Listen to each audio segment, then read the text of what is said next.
From the very start, you're never far.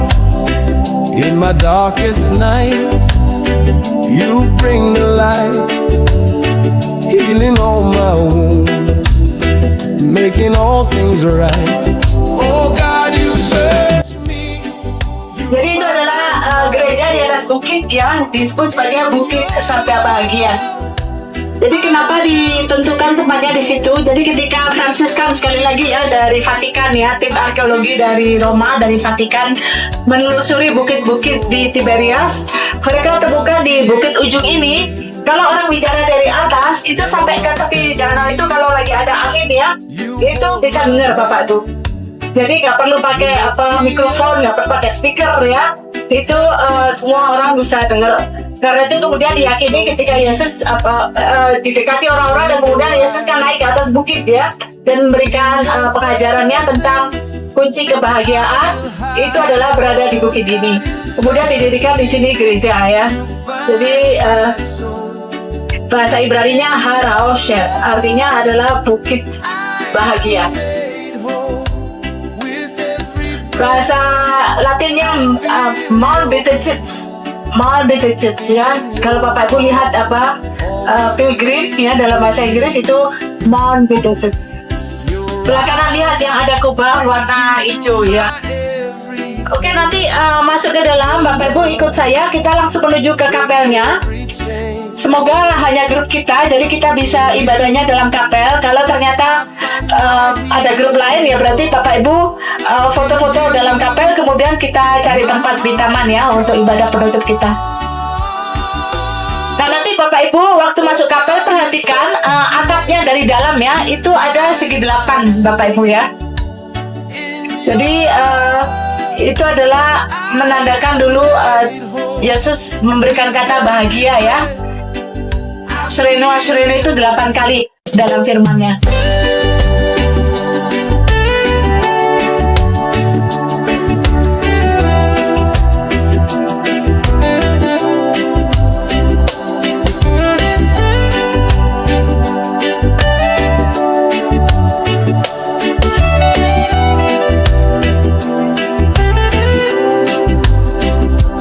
God, you search me, you know my heart. From the very start, you're never far. In my darkest night, you bring the light, healing all my wounds, making all things right. Oh God, you search me, you find my soul.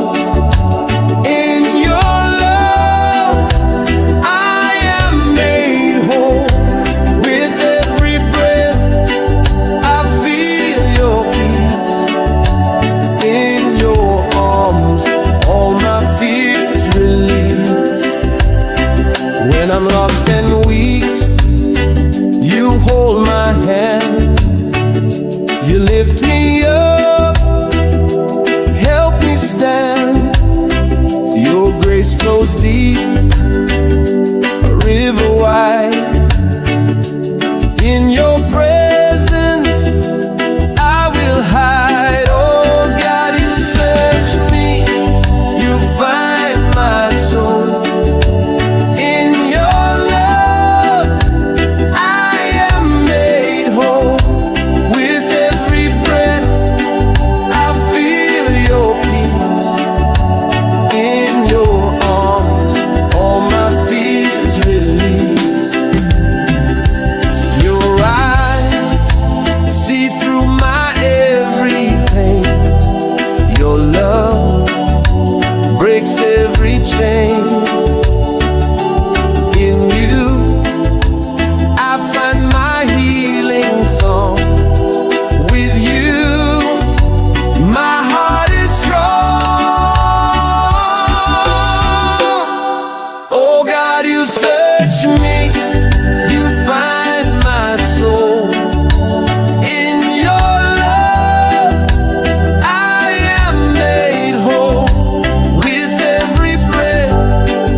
as a child of the light, guided by your truth and shining bright.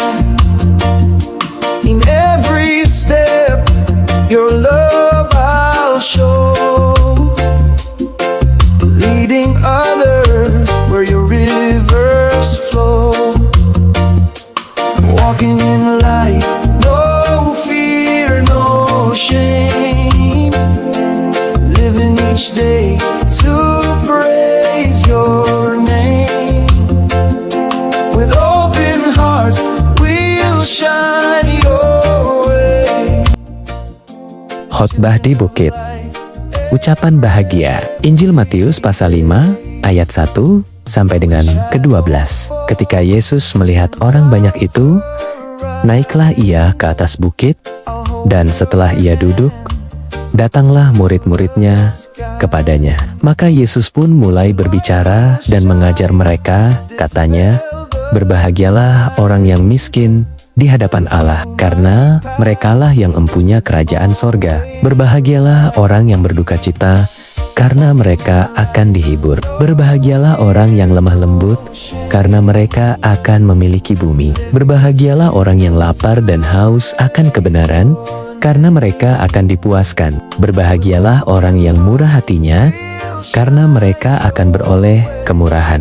Berbahagialah orang yang suci hatinya, karena mereka akan melihat Allah. Berbahagialah orang yang membawa damai, karena mereka akan disebut anak-anak Allah. Berbahagialah orang yang dianiaya oleh sebab kebenaran, karena merekalah yang empunya kerajaan sorga. Berbahagialah kamu, jika karena aku, kamu dicela dan dianiaya, dan kepadamu difitnahkan segala yang jahat. Bersukacita dan bergembiralah, karena upahmu besar di sorga. Sebab demikian juga telah dianiaya nabi-nabi yang sebelum kamu. To praise your name. With open hearts, we'll shine your way. As children of light, every day. I want to walk, to shine, to be a child of light eternally.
Itu sana danau belum ini ya.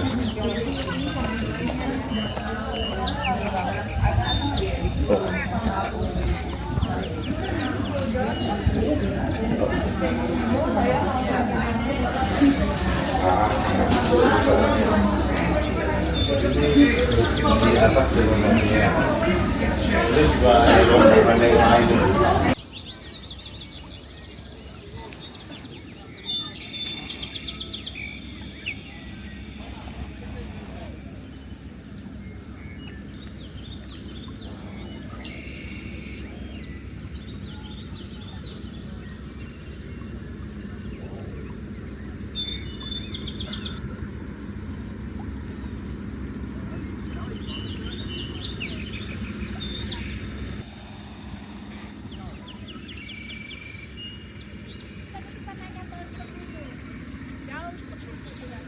Oh itu sana.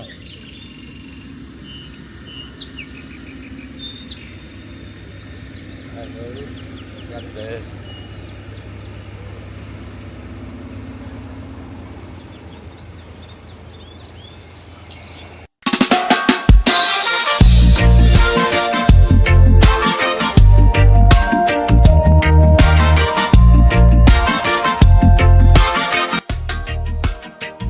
Bunda dari kanan, nanti kita belok kanan menuju ke arah Danau Galilea. Praise your name. In your light, we're not the same. Your love surrounds, so pure and bright.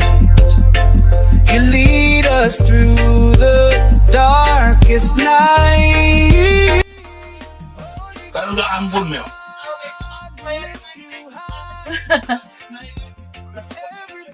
Kalau ada jadwal gratis ke Jerusalem, tapi harus naik ke sini kata, no. Minta ampun saya.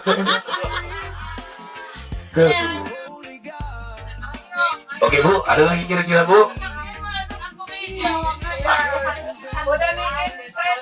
Oh ya, benar. Yang paling berkesannya itu sebenarnya Bu di Sinai lah, ya kan? Karena apa ya? Karena di situ penderitaan itu saya, tidak tahu saya berapa kali saya berdoa sampai ke atas. Makanya itu tadi sampai mau nangis deh Bu tadi. Iya. Makanya saya bilang sama Koko tadi, kok sebenarnya melampiaskan itu. Bahkan saya pun udah takut. Sebenarnya nggak ada kawan lagi siapa di belakang gitu. Karena waktu naik onta itu sebenarnya kita mau dekat sama anak gitu, Pina. Rupanya duluan dia berangkat kan gitu kan. Ontanya udah duluan. Pas di depan saya ontanya si Christine. Dia mau lari ke apa itu aduh. Nah, jadi hilang sementara hilang capeknya karena onta yang dinaik itu langsung tarik minum gitu ke jurang-jurang gitu. Saya macam mana mau bantu, kita pun takut kan gitu. Saya sendiri ketakutan kan, jantung saya udah mau copot gitu. Nggak bisa, macam mana mau bantu ya sih, kita udah ketakutan. Ya, jadi kalau menurut bangsa Israel, Yerusalem itu adalah di hati kita semua ya. Jadi ketika nanti Tuhan Yesus datang lagi ke bumi ya, itu tentunya Tuhan adil ya. Kalau bangsa Israel bilang gitu, kalau Tuhan adil ya. Jadi siapa yang memang dia sudah ikut Tuhan gitu, pasti juga diingat Tuhan gitu. Tidak peduli kita tinggal di ujung dunia yang mana gitu ya. Terutama yang sudah ke Yerusalem, sudah lihat ya di mana itu Tuhan Yesus yang memilih tempat untuk turun ke bumi ya. Yang penting itu harus selalu kita bawa Tuhan dalam hati. Kalau menurut keimanan bangsa Israel itu ya. Oke Bapak Ibu ya, kita sudah memasuki Tiberias Galilea ya. Kita sudah turun sekarang ke daerah namanya kota Tiberias, itu dari kata Tiberius Bapak Ibu. Jadi kita akan lihat kota yang dulu didirikan oleh Kaisar Romawi ya, Kaisar Tiberius. Jadi kalau kita bicara Yerusalem itu adalah Pontius Pilatus, kemudian setelah itu ada Titus ya yang peruntukan Yerusalem tahun 70 Masehi. Kalau Tiberias ini kaisarnya adalah Tiberius. Semua ini adalah masih di dalam kekuasaan Romawi ya. Jadi ketika Yesus memberikan pengajaran daerah Galilea Tiberias, orang-orang Yahudi itu adalah nelayan-nelayan sederhana Bapak Ibu ya. Jadi mereka bukan penguasa pemerintahan dan sebagainya, mereka hanya pekerja-pekerja sederhana. Dan itulah adalah yang dijaring oleh Yesus ya untuk mengikuti jalan Tuhan. Ya, Bapak Ibu lihat arah sebelah kanan ya. Ini adalah Danau Galilea, Bapak Ibu. Ada 4 nama untuk danau ini ya. Jadi dalam Alkitab disebut Danau Galilea, Danau Tiberias, Danau Kineret ya, dan Danau Genesaret. Ada 4 nama untuk satu danau. Jadi jangan bingung ya dalam Alkitab kalau ada peristiwa di tepi Danau Genesaret ya, di tepi Laut Galilea. Tempatnya sama Bapak Ibu ya. 4 nama itu ya, jadi Tiberias itu dari nama Kaisar Tiberius ya. Lalu Kineret itu karena bentuknya seperti harpa Daud ya. Kalau kita lihat di peta itu bentuk danaunya adalah seperti harpa Daud, jadi seperti Kinor gitu ya bahasa Ibraninya, Kineret. Lalu disebut sebagai Galilea karena ini adalah kota Kapernaum, itu adalah kumpulan dari bangsa-bangsa. Jadi dari Galil gitu ya. Lalu kemudian disebut sebagai Danau Genesaret karena ada namanya Kampung Ginosar, itu pantai utama waktu di zaman Yesus ya, tempat orang-orang banyak berkumpul di sana. Dan juga Yesus, kota Yerusalem dan kota Tiberias. Kalau kota Yerusalem itu kebanyakan bangunannya batu pualam putih ya, jadi kekhasan dari batu limestone, batu kapur pegunungan Yudea. Kalau kota Tiberias, berarti Bapak Ibu perhatikan kebanyakan bangunannya adalah batu warna hitam, karena ini daerah sebenarnya nyambung ke Gunung Hermon Bapak Ibu. Jadi ini termasuk daerah vulkanik. Jadi dulu di zaman Kapernaum, setelah kota Kapernaum dikutuk Yesus, itu kemudian banyak sekali terjadi gempa-gempa vulkanik di sini ya. Jadi batunya adalah batu vulkanik warna hitam.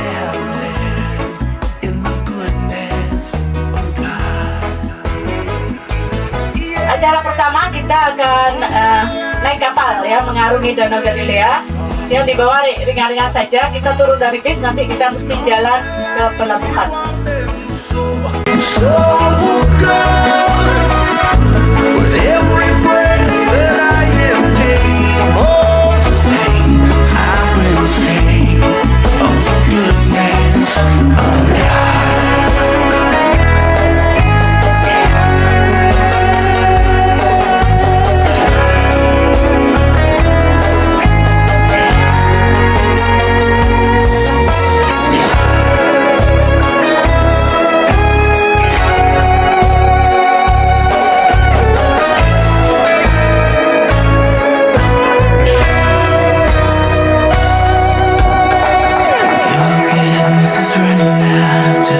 Running after me. Your goodness is running after, it's running after me. Your goodness is running after, it's running after me. Your goodness is running after, it's running after me. Your goodness is running after, it's running after me.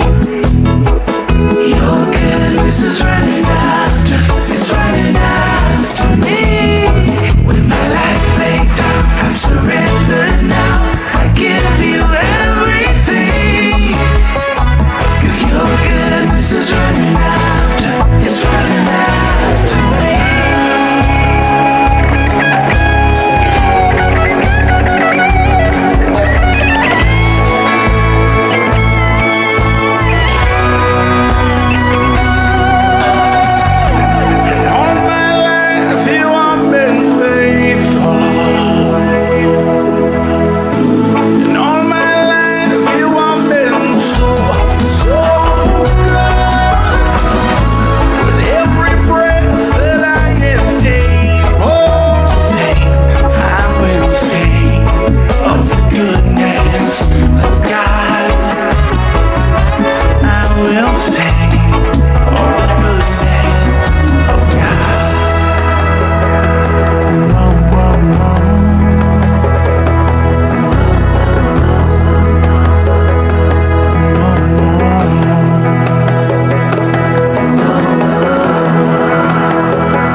hati-hati, dia udah kasih pengumuman hati-hati anjing loh, ada anjing.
The heavens blaze with holy fire. The King returns. Injil Yohanes pasal ke-21. Yesus menampakkan diri kepada murid-muridnya di pantai Danau Tiberias ayat 1 dan kedua. Kemudian Yesus menampakkan diri lagi kepada murid-muridnya di pantai Danau Tiberias dan ia menampakkan diri sebagai berikut. Di pantai itu berkumpul Simon Petrus, Thomas yang disebut Didimus, Natanael dari Kana yang di Galilea, anak-anak Zebedeus dan 2 orang muridnya yang lain. Ayat 14 itulah ketiga kalinya Yesus menampakkan diri kepada murid-muridnya sesudah ia bangkit dari antara orang mati. Pasal 21, Gembalakanlah domba-dombaku ayat 15 sampai ke 17. Sesudah sarapan Yesus berkata kepada Simon Petrus, "Simon, anak Yohanes, apakah engkau mengasihi aku lebih daripada mereka ini?" Jawab Petrus kepadanya, "Benar Tuhan, engkau tahu bahwa aku mengasihi engkau." Kata Yesus kepadanya, "Gembalakanlah domba-dombaku." Kata Yesus pula kepadanya untuk kedua kalinya, "Simon, anak Yohanes, apakah engkau mengasihi aku?" Jawab Petrus kepadanya, "Benar Tuhan, engkau tahu bahwa aku mengasihi engkau." Kata Yesus kepadanya, "Gembalakanlah domba-dombaku." Kata Yesus kepadanya untuk ketiga kalinya, "Simon, anak Yohanes, apakah engkau mengasihi aku?" Maka sedih hati Petrus karena Yesus berkata untuk ketiga kalinya, "Apakah engkau mengasihi aku?" Dan ia berkata kepadanya, "Tuhan, engkau tahu segala sesuatu, engkau tahu bahwa aku mengasihi engkau." Kata Yesus kepadanya, "Gembalakanlah domba-dombaku."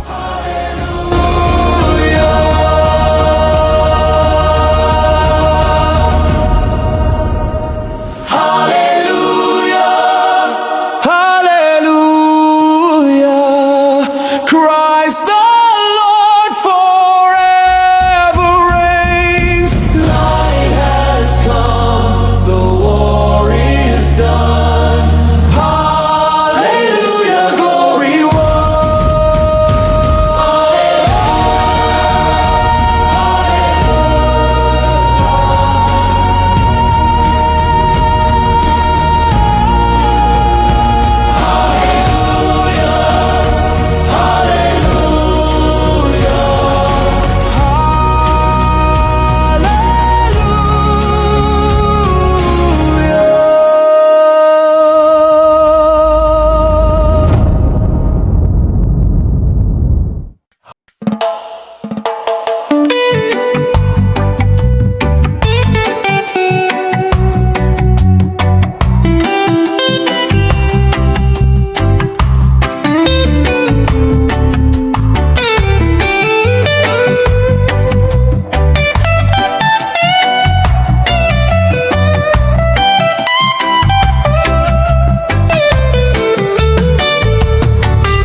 The sun was burning strong over that great crowd.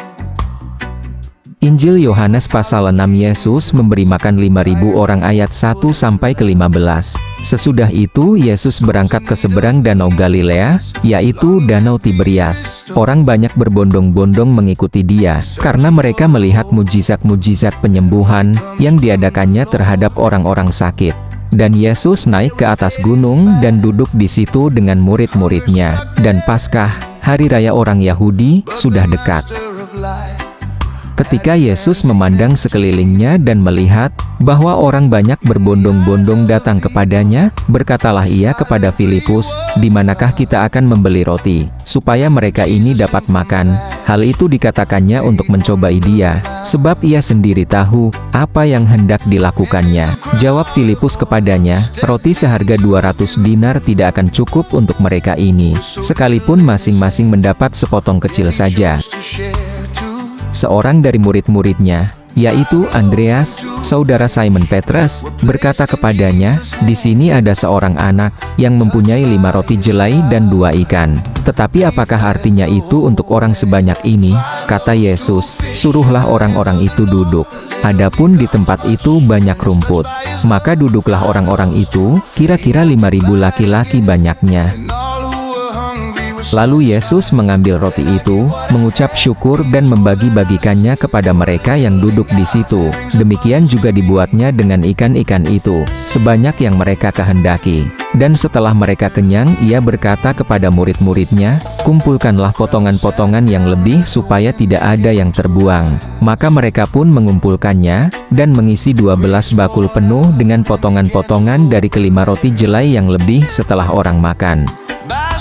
Ketika orang-orang itu melihat mujizat yang telah diadakannya, mereka berkata, "Dia ini adalah benar-benar nabi yang akan datang ke dalam dunia." Karena Yesus tahu bahwa mereka hendak datang dan hendak membawa dia dengan paksa untuk menjadikan dia raja, ia menyingkir pula ke gunung, seorang diri. Continues to remind the miracle begins when we choose to be kind. What seems too small, God can use with might. Just trust in His hands, and He'll turn it into light. 5 loaves, 2 fish in the hands of the Lord. A little becomes much when it's touched by His love. 5 loaves, 2 fish, He multiplied again. All who were hungry were satisfied then. When I give what I have, He does more than I see. For a little in God's hands brings abundance to me.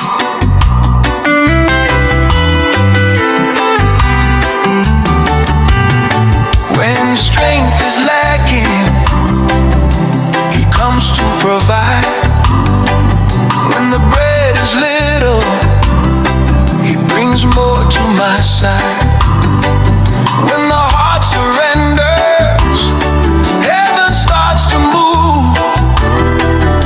It's miracle, it's grace, it's Jesus in His love.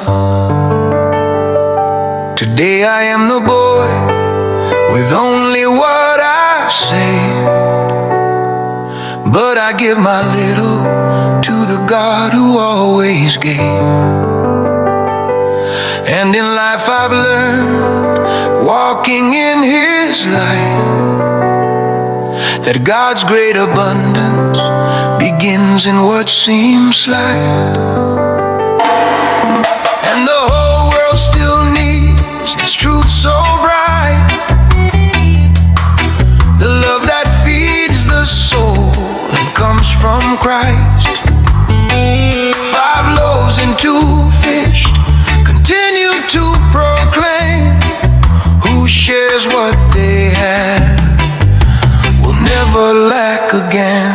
5 loaves, 2 fish in the hands of the Lord. A little becomes history when it's born from His love. 5 loaves, 2 fish, He multiplied that day, and the world still echoes the miracle in His way. When I give what I have, He does more than I see. For a little in God's hands always feeds